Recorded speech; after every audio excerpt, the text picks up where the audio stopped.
আসসালামু আলাইকুম। কেমন আছেন সবাই? আশা করছি সবাই খুব ভালো আছেন। আল্লাহর অশেষ রহমতে আলহামদুলিল্লাহ আমরাও খুব ভালো আছি। তো চলে আসলাম আপনাদের মাঝে আরেকটি ভিডিও নিয়ে। তো এখন সকালবেলা নাস্তা খাইলাম। নাস্তা খাওয়ার পরে একটু কাজ করতে গেলাম।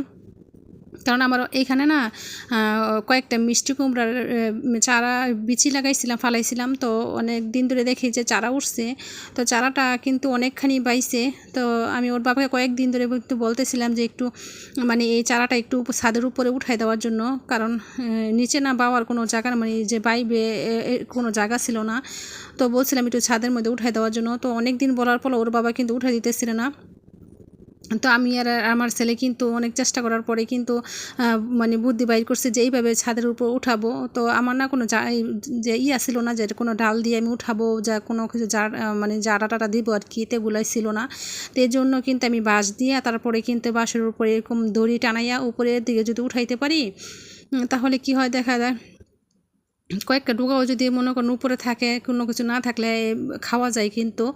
আর এইসব আগাডোগা শাকটা কিন্তু এমনিতে খাইতে অনেক ভালো লাগে যদি উঠাইতে পারি, যেমন মিষ্টি কুমড়া শাক, লাউ শাক, এগুলার কিন্তু আগাডোগা খাইতেই বেশি মজা লাগে। তো অনেক চেষ্টা করার পরে কিন্তু আমরা দুজনে কিন্তু, আমি আর আমার ছেলে কিন্তু উঠাইছিলাম। তো মাশাআল্লাহ গাছটা কিন্তু অনেকখানি এরকম বাইছে, অনেকখানি গাছটা এরকম বাইছে। তো এই জন্য কিন্তু উপরে উঠাই দিয়েছিলাম। তো রশি বাইয়ে বাইয়ে কিন্তু গাছটা উপরে উঠবে। আর উপরে ওঠার পরে কিন্তু আমি যদি পারি আর কি উপরে কোনো মানে দিব আর কি, যে কোনো মাচা টাচা দিয়ে তারপরে এরকম বাওয়াই দেবো গাছটা। তো গাছটা দেখেন অনেকখানি কিন্তু বাইরে গেছে, দুইটা গাছ, এই পাশে একটা আর এই পাশে কিন্তু একটা দুইটা চারা উঠছিল। তো অনেক দিন বলার পরেও যে ওর বাবা হয়তো মনে ছিল না বা কোনো কাজকর্মে থাকে আর কি, থাকে না। তো এই জন্য কিন্তু মনে পারে না, হয়তো কাজে কর্মে ব্যস্ত থাকে। তো এই জন্য নিজেরাই বললাম যে থাক আজকে নিজেই দেখি পারি কি না উঠাইতে। তো সকালে নাস্তাটা করেই কিন্তু এই কাজটা আমি করছিলাম। তো এইখানে যে ওয়ালবরি চারাটা, মাশাআল্লাহ এই চারাটা কিন্তু অনেক উপরে উঠে গেছে, মানে অনেকখানি বড় হয়ে গেছে। যদি নিচে কোনো জায়গা থাকতো তাহলে নিচে আমি বাওয়াই দিতাম। তো নিচে কোনো জায়গা ছিল না। তো এই তো দেখেন আমি উপরে কিন্তু রশি নিয়ে উঠতেছিলাম, যে উপরে যে ইয়াগুলো আছে, যে অ্যাঙ্গেলগুলো আছে আর কি, রডগুলো আছে, ওইটা থেকে দিয়েই তারপর আমি নিচে থেকে টানা দিব যাতে সুন্দর মতো উপরে উঠা পড়ে। তো দুপুরে রান্না করার জন্য এখানে আমি কয়েকটা পুঁইশাক পাতা নিতেছি, যেহেতু আমি একটা আজকে ডাল দিয়ে বড়া বানাবো, সেই জন্য কিন্তু আমি এই পুঁইশাক পাতাটা নিতেছি। কারণ বড়ার মধ্যে আমি শাক দিব আর কি, এই জন্য আর কি নিয়ে নিলাম।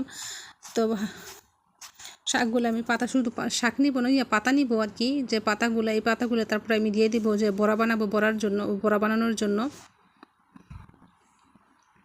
তো মাশাআল্লাহ আমার এই পুঁইশাক থেকে কিন্তু আমি অনেক পুঁইশাক খাইছি, অনেক দিন লাগাই কিন্তু খাইছি। এইখানে আছে, তারপর ওই পাশে আছে, সব পাশে অল্প অল্প করে আমি লাগাই দিয়েছিলাম। তো বাড়িতে এরকম শাকসবজি লাগাইলে কিন্তু খাওয়া হয়। তো সকালে যে হাঁড়ি পাতুলগুলো আমি খাওয়া হয়েছে, রাঁধছি আর কি, তো ওইগুলো কিন্তু ধোয়া হয় না। তো এই ফাঁক দিয়ে আর কি শাকটা উঠে তারপরে আমি ধুয়ে নিলাম। সকালে যেগুলো ছিল ওইগুলো ধোয়া হয়েছে, যেগুলো নাস্তা খাইছে ওগুলো কিন্তু রয়েছে। তো এইখানে তরকারি ছিল, ওই তরকারিটাতে মুড়ি খাইছে, তারপরে জাল করছিলাম। তো এগুলোই কিন্তু রয়ে গেছে। তো এই কাজটা আমি কিন্তু করে নিতেছিলাম। এই কাজগুলো করে তারপরে আমি দুপুরবেলা খাবারের জন্য রান্না করব। তো এইখানে যে ডাল বাইটে নিয়েছিলাম, ডালটা কিন্তু আমি আগেই ভিজিয়ে রাখছিলাম। এই ডালটা আমি বাইটে নিয়েছি। এই যে শাকগুলো দেখেন, পুঁইশাকের পাতাগুলো কিন্তু আমি একদম কুচি কুচি করে কেটে নিয়েছি। আর পেঁয়াজ কেটে নিয়েছি। আর এইখানে আমি কিন্তু মরিচটা কিছু বাইটে দিয়েছি, তারপরে কিছু কাইটেও দিয়েছি। বাচ্চারা তো এত জাল খাইতে পারবে না, এর জন্য আর কি জালটা পরিমাণটা আমি কমাই দিয়েছি।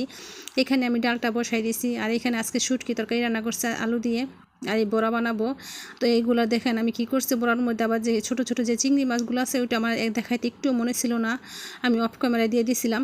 তো এই তো ছোট ছোট যে চিংড়ি মাছগুলো আছে, ওইটা আমি কিন্তু এই বড়ার সাথে দিয়ে দিছি। চিংড়ি মাছটা কামড় যখন পড়বে তখন খাইতে অনেক মজা লাগবে, আর সুন্দর মানে একটা ঘ্রাণ আসবে আর কি, এই জন্য দিয়েছিলাম।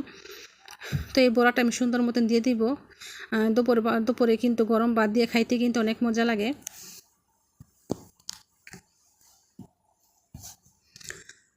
তো আমি কড়াইটি কিন্তু আগেই বসাই দিয়েছিলাম, তেলটা গরম হয়ে গেছিলো। তো এগুলো সুন্দর মতো আমি বড়াগুলো একদম মচমচে করে তারপরে ভাইজে নিব, যাতে গরম গরম একদম খাওয়া যায় আর কি। তো এই পাশে কিন্তু আমার একটু কাজ করতেছে, যেহেতু একটু মিস্ত্রি ডাকছিল ওর বাবা, এই জন্য কিন্তু কাজ করা হইতেছিল, যেহেতু আমার গেটের একটু কাজ বাকি ছিল।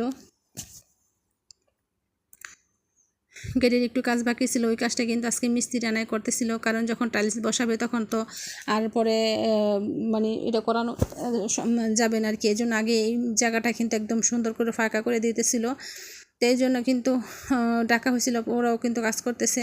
এই ফাঁকে কিন্তু আমি রান্নাটা কিন্তু সারতেছিলাম, যে দুপুরে আসতে কিন্তু অনেক রোদ উঠছে আর এত গরম লাগতেছিল, কোন চিন্তা করতেছিলাম কখন মানে রান্না করতে যাব আর কি। আমার মানে থাকতে ইচ্ছা করতেছে না রান্না করে আমি কোনো রান্না করতাম। তো দুপুরে রান্না তেমন কোনো কিছু করলাম না, হয়তো দেখেন আমি ফাঁক দিয়ে একটু দেখাই দিলাম, যেহেতু আমার গেটের এই সিটকা বাহিরে কিন্তু কোনো মানে সিটকা ছিল না, এই জন্য কিন্তু বাহিরে একটা সিটকা লাগানো হয়েছে। আর নিচের কিছু অংশটা একদম মানে যেহেতু এটা কিনা ছিল আর কি, তো নিচের একটু অংশ মানে কাটা হয়েছিল, যে মানে কাটানো লাগছে আর কি, তো এইটা একটু কেটে দিছে, তারপরে এখানে একটা সিটকা লাগাই দিছে। তো এই পাশে আমার বড়াগুলো কিন্তু একদম সুন্দর মতো মচমচে করে ভাজা হইতেছিল। দুপুরে কিন্তু গরম গরম ভাতের সাথে কিন্তু এরকম বড়া খাইতে কিন্তু অনেক মজা লাগে, এগুলো বাদ দিয়ে খাওয়ার জন্য আমি বানাইছিলাম। তো ভিডিওটা যদি কারো কাছে ভালো লাগে থাকে তাহলে লাইক কমেন্ট শেয়ার করেন এবং সাবস্ক্রাইব করে দিন। তো আজকে দুপুরে আমাদের এইগুলোই ছিল মানে খাওয়া দাওয়া আর কি। তো সুন্দর মতো আমি বড়াগুলো সব একদম ভাইজে নিব, কিছু উঠাইছিলাম আর এখানে আমি আবার কিছু দিয়ে দিছিলাম, তো এগুলো সুন্দর মতন ভাইজে তারপরে উঠাই নিব। তো এগুলো একদম মচমচে করে আমি একদম সুন্দর মতো হালকা জ্বালায় তারপরে কিন্তু ভেজে নিতেছি, যাতে ভিতর দিয়ে একদম মচমচে হয় আর কি। এজন্য আমি একদম হালকা তাপে কিন্তু ভাজতেছিলাম।